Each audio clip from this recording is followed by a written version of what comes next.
Hey there, you're looking kinda cute. Don't forget to subscribe and check out all my other socials. Enjoy. Behind a circulation desk, a librarian with neatly combed dark hair methodically stamped due dates into books. His movements were precise, almost robotic as he went through the motions of his daily routine. Kellen had worked at the Oakwood Public Library for over a decade. To casual observers, he appeared the very model of an efficient, if somewhat dull, civil servant. But beneath his placid exterior, a storm of conflicting emotions and suppressed desires raged. As he processed the returns, Kellen's eyes lingered on a book about gender identity. His hand trembled slightly as he reached for it. For a moment, he allowed himself to imagine what it would be like to finally embrace his true self, to let Amber, the woman he knew he was meant to be, emerge from hiding. But then a patron approached the desk, jarring Kellen from his reverie. He quickly shoved the book into the cart to be reshelved, burying those forbidden thoughts once more. "Good afternoon," Kellen said in his soft, measured voice. "How may I assist you today?" The middle-aged woman smiled warmly. "Oh, I was hoping you could help me find a book on flower arranging. My garden club is putting together bouquets for the senior center next month." "Certainly," Kellen replied. "If you'll follow me, I can show you our section on floral design." As he led the woman through the stacks, Kellen felt a familiar pang of longing. He had always been drawn to more traditionally feminine pursuits like gardening and floral design, but he had suppressed those interests, along with so much else about himself. After helping the patron locate several books on Ikebana and Western-style arrangements, Kellen returned to his post at the circulation desk. The rest of his shift passed in a blur of routine tasks. Checking out books, answering reference questions, tidying the shelves. At 5 o'clock, Kellen gathered his things and headed for the exit. As he stepped out into the crisp autumn air, he took a deep breath, steeling himself for the journey home. Another day of pretending to be someone he wasn't. Another evening of lying to his wife. The drive home was short but tense. Kellen's knuckles were white on the steering wheel as he rehearsed what he would say to Amanda. After 15 years of marriage, the deception was becoming unbearable. But the thought of revealing his true identity filled him with paralyzing fear. Kellen pulled into the driveway of their modest ranch-style home. Warm light spilled from the windows, and the aroma of Amanda's cooking greeted him as he entered. For a moment, the familiar comforts of home eased the ache in his chest. "Hey, honey," Amanda called from the kitchen. "Dinner's almost ready. How was work?" "Fine," Kellen replied, hanging up his coat. "Just another day at the library." He joined his wife in the kitchen, giving her a perfunctory kiss on the cheek. Amanda was stirring a pot of pasta sauce, her ash-blonde hair pulled back in a messy bun. She wore faded jeans and one of Kellen's old flannel shirts. "You seem quiet tonight," Amanda observed. "Everything okay?" Kellen nodded, not quite meeting her eyes. "Just tired, I suppose. What about you? How are the wedding preparations coming along?" Amanda launched into an enthusiastic description of the latest plans for her sister's upcoming nuptials. Kellen listened with half an ear, grateful for the distraction. As they sat down to eat, he found himself studying his wife's familiar features. Would she still look at him with such love and trust if she knew the truth? After dinner, they settled in for their usual evening routine. Amanda graded papers. She taught high school English, while Kellen pretended to read. But his mind was far away, consumed by the ever-present internal struggle. "I think I'm going to turn in early," Kellen said around 9 o'clock. "I have a headache." Amanda looked up from her work. Concern etched on her face. "Are you sure you're all right? You've seemed off all evening." "I'm fine," Kellen assured her. "Just need some rest." In the sanctuary of their bedroom, Kellen changed into his pajamas with mechanical efficiency. But as he crawled under the covers, his resolve crumbled. Silent tears slid down his cheeks as he curled into a fetal position. How much longer could he go on like this? The weight of his secret was crushing him, poisoning his relationship with Amanda. She deserved to know the truth, even if it meant losing her. And Ember, deserved the chance to finally live authentically. The next morning dawned gray and drizzly, matching Kellen's somber mood. He went through the motions of getting ready for work, his mind racing as he tried to summon the courage to broach the subject with Amanda. As they sat across from each other at the breakfast table, an oppressive silence hung between them. Amanda kept shooting worried glances at her husband, clearly sensing that something was amiss. Finally, Kellen cleared his throat. "Amanda, there's something I need to tell you." She set down her coffee mug, giving him her full attention. "What is it, honey? You know you can tell me anything." Kellen took a deep breath, his heart pounding. I've been struggling with something for a very long time. I've tried to ignore it, to push it down, but I can't anymore. Amanda reached across the table to take his hand. "Whatever it is, we'll face it together." Her touch and words of reassurance nearly broke him. Kellen's voice was barely above a whisper as he continued. "I'm not who you think I am, who I've been pretending to be all these years." Confusion clouded Amanda's features. "What do you mean?" "I'm transgender," Kellen said, the words tumbling out in a rush. "I've always felt that I was meant to be a woman. I've known it since I was a child, but I was too afraid to admit it, even to myself." Amanda's hand went slack in his grip. She stared at him, shock evident in her wide eyes. I don't understand. We've been married for 15 years. How could you keep this from me?" "I'm so sorry," Kellen said, tears welling in his eyes. "I never meant to hurt you. I thought I could make these feelings go away if I just tried hard enough to be the man you wanted." Amanda withdrew her hand, wrapping her arms around herself as if suddenly cold. "So our whole marriage has been a lie?" "No," Kellen protested. "My love for you is real. That's why this has been tearing me apart. I didn't want to lose you, but I can't keep living a lie." For several long moments, Amanda said nothing. When she finally spoke, her voice was tight with barely contained emotion. "I need some time to process this. I think you should stay with your sister for a few days." Kellen nodded, his heart sinking. He had known this wouldn't be easy, but the pain in Amanda's eyes cut him to the core. "Of course, I'll pack a bag." The next few weeks passed in a haze of uncertainty and strained communication. Kellen took a leave of absence from work, using the time to begin his transition in earnest. She chose the name Ember, feeling it reflected the passionate spirit she had suppressed for so long. Ember began hormone therapy and worked with a therapist to navigate the complex emotions surrounding her transition. She also started making subtle changes to her appearance, growing out her hair, experimenting with makeup, and gradually introducing more feminine clothing into her wardrobe. Throughout this time, her relationship with Amanda remained in limbo. They spoke on the phone occasionally, but the conversations were awkward and filled with long silences. Amanda was still grappling with the shock of Ember's revelation and what it meant for their future. After a month apart, they agreed to meet for coffee to discuss where things stood. Ember arrived at the cafe first, nervously fidgeting with the sleeve of her burgundy sweater.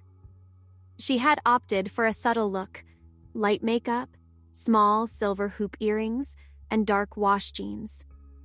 When Amanda walked in, Ember's breath caught in her throat. Her wife looked tired and drawn, with dark circles under her eyes. But she was still beautiful, and the sight of her made Ember's heart ache with longing. "Hi," Amanda said softly as she slid into the booth across from Ember. "Hi," Ember replied. "Thank you for meeting me. How have you been?" Amanda shrugged. "Honestly, I've been a mess. I've barely slept. I can't focus at work. I just keep trying to make sense of all this."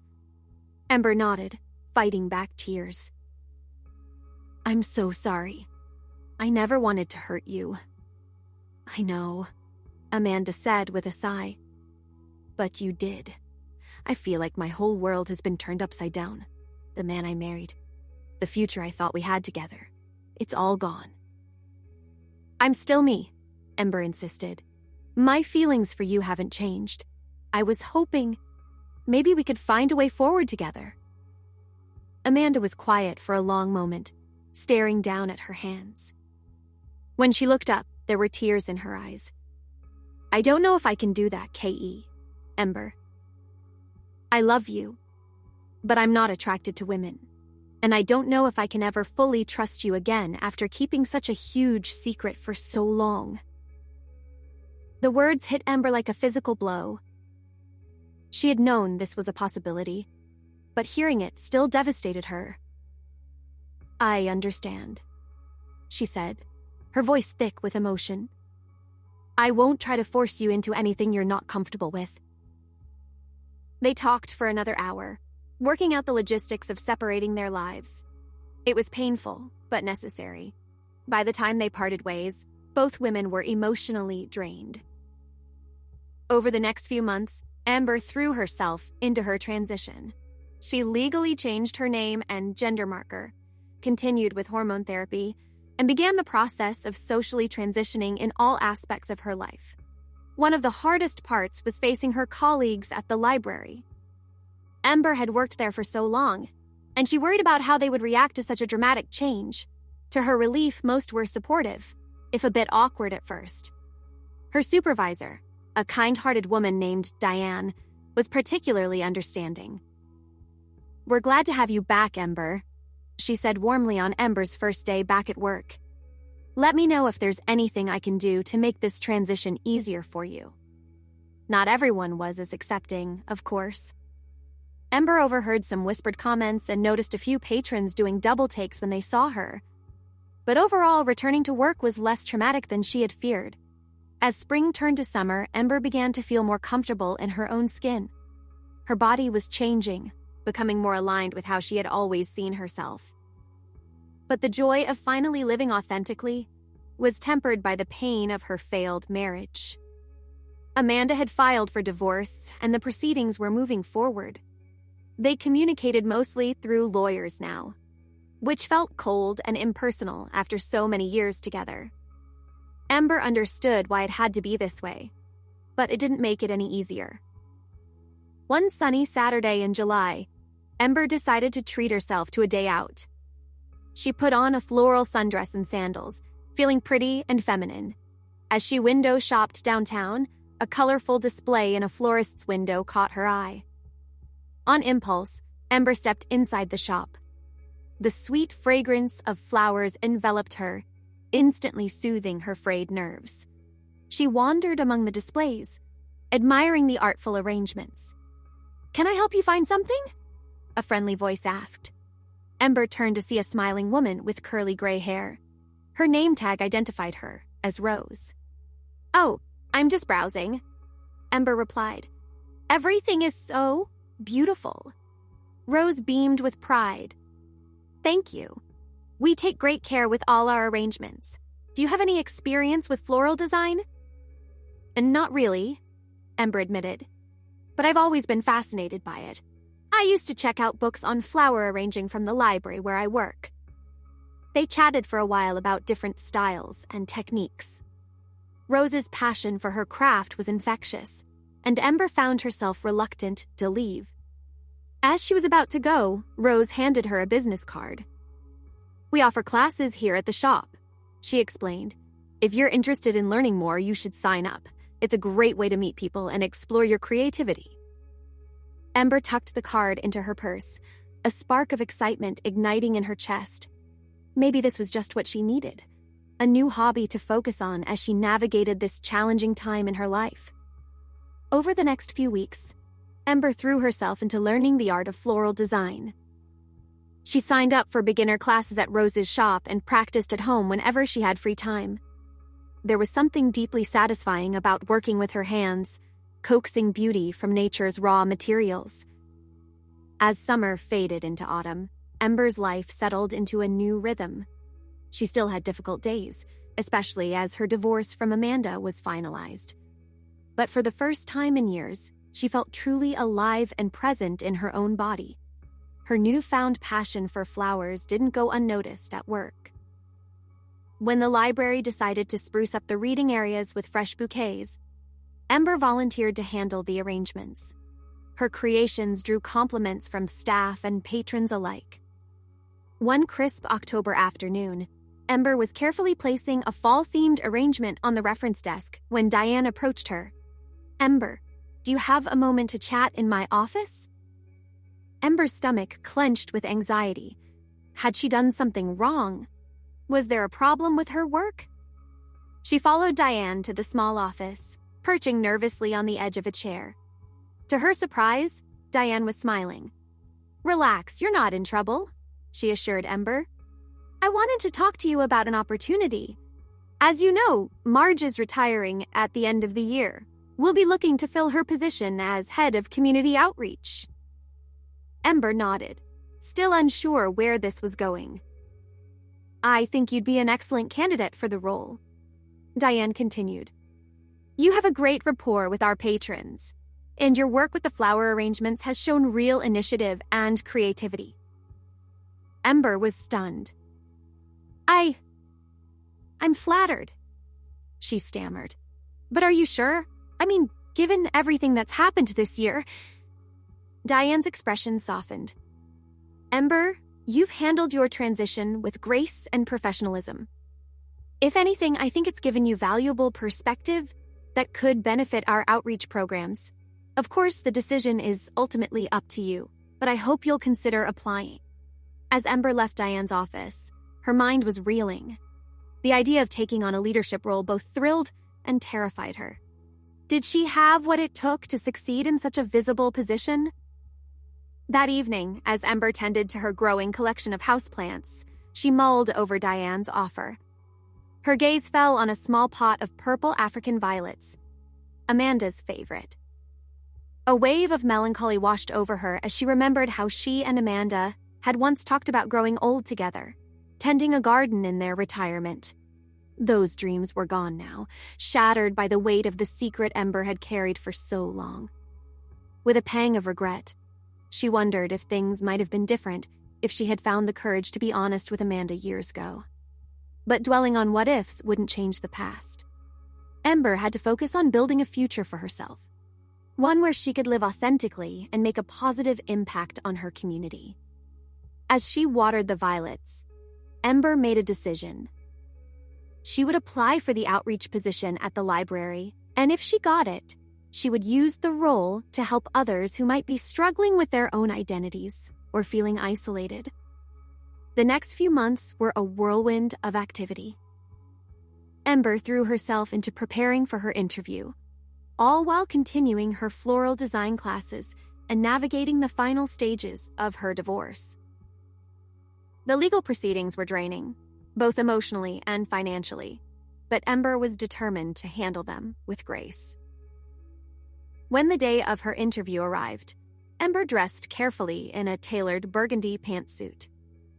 She had come a long way in developing her personal style, finding a balance between professional and feminine that made her feel confident. To her relief, the interview went well. Ember's passion for community service shone through as she outlined her ideas for expanding the library's outreach programs. She left feeling cautiously optimistic. A week later, Diane called Ember into her office once again. This time, her face split into a wide grin as soon as Ember entered. "Congratulations," she said warmly. "The job is yours if you want it." Ember felt a rush of excitement and pride. "Thank you so much," she said, her voice thick with emotion. "I won't let you down." As she settled into her new role, Ember found herself busier than ever. Between her increased responsibilities at the library and her continued pursuit of floral design, she had little time to dwell on the pain of her failed marriage. But as the holidays approached, loneliness began to creep in. This would be her first Christmas alone in nearly 2 decades. The thought of facing the season without Amanda by her side was almost unbearable. One snowy evening in early December, Ember was putting the finishing touches on a holiday-themed arrangement for the library's front desk. The rich scent of pine and cinnamon filled the air, evoking bittersweet memories of Christmases past. As she worked, Ember overheard a conversation between two patrons browsing nearby. An older woman was comforting her friend, who had recently gone through a divorce. "I know it hurts now," the older woman said gently. "But trust me, it does get easier. And who knows? This could be the start of a whole new chapter in your life." Ember paused, the woman's words striking a chord deep within her. She had been so focused on what she had lost that she hadn't fully appreciated all she had gained. Yes, her marriage had ended, but she was finally living as her true self. She had a job she loved, a newfound passion in floral design, and the opportunity to make a difference in her community. With a small smile, Ember added a sprig of mistletoe to her arrangement. This Christmas might be different, but that didn't mean it couldn't still be meaningful. She resolved to volunteer at the local shelter's holiday meal, surrounding herself with others who might also be struggling during this time of year. As winter deepened, Ember threw herself into her work at the library. She organized a series of workshops on various crafts and hobbies, including a well-attended session on basic floral arranging. Seeing the joy on participants' faces as they created their own bouquets filled Ember with a sense of purpose. In February, Ember received an unexpected call from Amanda. Her ex-wife's voice was hesitant as she asked if they could meet for coffee. Ember agreed, her stomach churning with a mix of hope and apprehension. They met at the same cafe where they had discussed their separation nearly a year earlier. Amanda looked good, more rested and at peace than she had in those tumultuous early days. "You look wonderful," Amanda said softly as Ember sat down. "I'm glad to see you're doing well." Ember smiled, touched by the sincerity in Amanda's voice. "Thank you. How have you been?" They talked for over an hour, catching up on the events of the past year. There were moments of awkwardness, but also flashes of the easy companionship they had once shared. As they were about to leave, Amanda hesitated. "I want you to know," she said, meeting Ember's eyes, "that I'm sorry for how I reacted when you first came out to me. I was hurt and scared, and I didn't handle it well. But I'm proud of you for living your truth, even though it meant losing us." Tears welled in Ember's eyes. "Thank you," she whispered. "That means more than you know." They parted with a hug, the first physical contact they'd shared in months. As Ember watched Amanda walk away, she felt a weight lift from her shoulders. Their relationship would never be what it once was, but perhaps they could forge a new kind of connection, one built on mutual respect and understanding. Spring arrived, bringing with it a sense of renewal. Ember's outreach programs at the library were flourishing, and she had started taking on small freelance jobs creating floral arrangements for local events. Life wasn't perfect, but it was full and rewarding in ways she had never imagined possible. One sunny afternoon in April, Ember was setting up for a children's storytime event when a new patron approached the desk. The woman, who introduced herself as Fiona, was new in town and looking to get involved in the community. As Ember outlined the various programs the library offered, she found herself drawn to Fiona's warm smile and quick wit. For the first time since her transition, Ember felt a flutter of attraction. "You know," Fiona said, as their conversation was winding down, "I used to do some amateur theater back in college. Do you ever host any performances here at the library?" Ember's eyes lit up. "Not currently, but that's a fantastic idea. Would you be interested in helping organize something like that?" Fiona grinned. "I'd love to. Maybe we could discuss it over coffee sometime." As Ember jotted down Fiona's contact information, she felt a spark of excitement. She didn't know where this might lead, but she was open to the possibilities. After all, her journey had taught her that life's most beautiful arrangements often came from unexpected combinations. The moment Fiona suggested coffee, Ember felt a rush of excitement she hadn't experienced in a long time. Her pulse quickened, and she found herself smiling without realizing it. "Sure," she heard herself say. "That sounds great. How about tomorrow afternoon?" Fiona's eyes sparkled with enthusiasm. "Perfect. I'll see you then. They exchanged numbers, and Ember spent the rest of the afternoon in a pleasant daze. She couldn't remember the last time she had felt this way about anyone. As she straightened up the Storytime crafts table, Ember allowed herself to imagine the possibilities. When she arrived at the cafe for their coffee date, Ember's heart was thrumming with anticipation. She spotted Fiona immediately, sitting at a corner table with a latte in front of her. The warm lighting of the cafe enhanced Fiona's vibrant energy, making her brown eyes shine and her curly hair glisten. "Hey there," Fiona said, waving her over. "So glad you made it." "Of course I did," Ember replied, sliding into the chair across from her. "I wouldn't miss this for the world." Their conversation flowed even more naturally than it had at the library. They talked about their mutual love of theater, their favorite books, and the challenges of starting a new life in a strange city. Ember felt an easy connection with Fiona, as if they had known each other for far longer than just a few days. As their date drew to a close, neither seemed eager to leave. "We should do this again soon," Fiona said, her eyes holding Ember's. "Definitely," Ember agreed, her pulse quickening again. "Maybe we could." She was interrupted by the barista calling Fiona's name. "Your refill is ready!" Fiona laughed. "I guess that's my cue to go. But I'll see you again soon, right?" Ember nodded, her heart pounding. Absolutely. Over the following week, they spent nearly every free moment together. Ember learned that Fiona had moved to town for a job as an art therapist at the local hospital. She had a passion for helping others through creativity, just as Ember did through her work at the library. Their second date was a casual picnic in the park, where they laughed and talked until the sun sank low in the sky.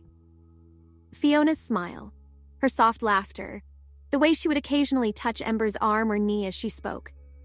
It all filled Ember with a yearning she had never known before. She wanted to get closer, to bridge the rapidly shrinking gap between them.